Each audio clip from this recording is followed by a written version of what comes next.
सुशासन बाबू नाम से मशहूर नीतीश कुमार की छवि को आखिर कौन अपना बर्बाद कर रहा है। उपेंद्र कुशवाहा की पार्टी के एक नेता ने एक बड़ा बयान दिया और इस पूरे मामले पर अपनी राय रखी। आपको क्या लगता है, आखिर कौन वो है जो नीतीश कुमार की छवि को बर्बाद करने की कोशिश कर रहा है?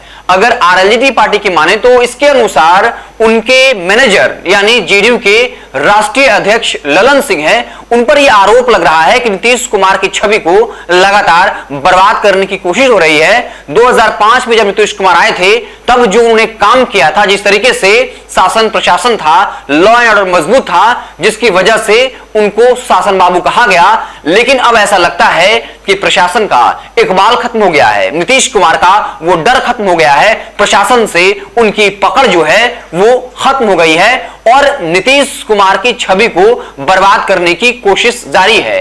ये बात आरएलजेडी के एक बड़े नेता ने कही है और साफ तौर पे ललन सिंह पर यह आरोप भी लगा दिया कि सबसे नजदीकी वही है और पूरे प्रशासन को वही हैंडल करते हैं। और इस तरह की बातें जो हैं वो सियासत की गलियारों में है कि नीतीश कुमार नाम के मुख्यमंत्री हैं, लेकिन जो गृह मंत्रालय है वो उसमें कहीं ना कहीं ललन सिंह बड़े स्तर पर डील करते हैं। और रामनवमी के दरमियान जो कुछ भी हुआ उससे इतना तो साफ है कि उस जगह पर जो संवेदनशील इलाका है वहां पुलिस प्रशासन बहुत मुस्तैद नहीं थी। जब हजारों की संख्या में वहां पर जुलूस में लोग गए थे, उस वक्त मस्जिद के आसपास या जो पहले से संवेदनशील इलाका है वहां भारी तादाद में पुलिस क्यों मौजूद नहीं थी? अगर वहां पुलिस मौजूद होती तो इस तरह की घटनाएं नहीं हुई होती। और इस घटना से साफ तौर पर नीतीश कुमार को नुकसान है, क्योंकि नीतीश कुमार को शासन बाबू का टैग दिया गया। पूरे देश में उनके लॉ एंड ऑर्डर के बारे में बात की गई कि आखिर कैसे 2005 तक जब बिहार में कानून जो है अपना काम नहीं कर पा रहा था, एक तरह से जंगल राज वाली छवि बन गई थी, उसके बाद नीतीश कुमार ने कानून का राज स्थापित किया। तो आखिर आज ऐसा अचानक क्या हो गया?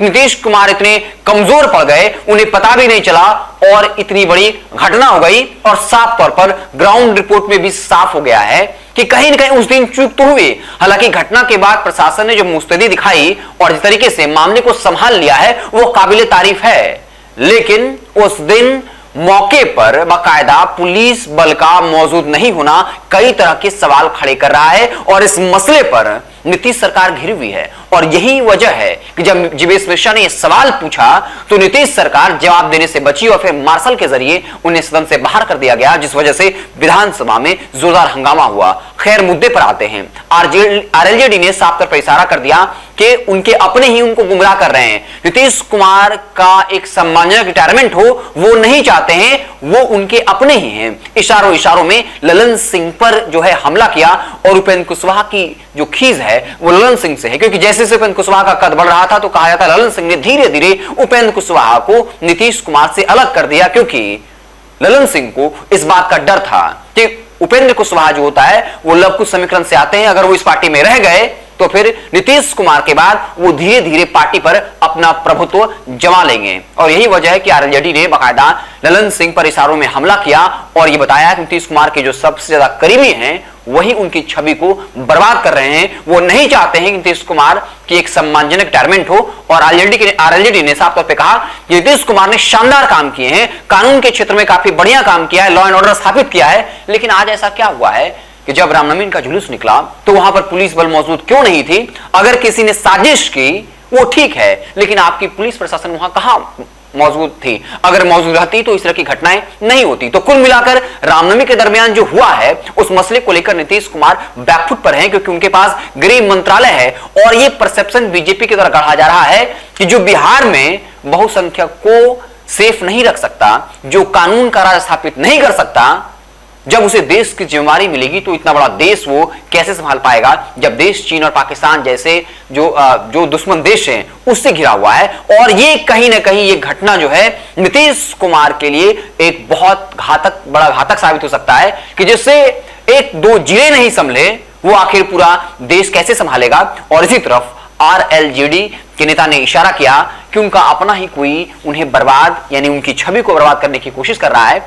और ये कहीं ना कहीं सच भी है। सच्चाई कहां तक है ये जो है हम नहीं के दावा कर सकते, लेकिन ये परसेप्शन है कि ललन सिंह ही बाकायदा पुलिस प्रशासन को लेकर, चाहे ट्रांसफर हो, पोस्टिंग हो, उसको लेकर हैंडल करते हैं।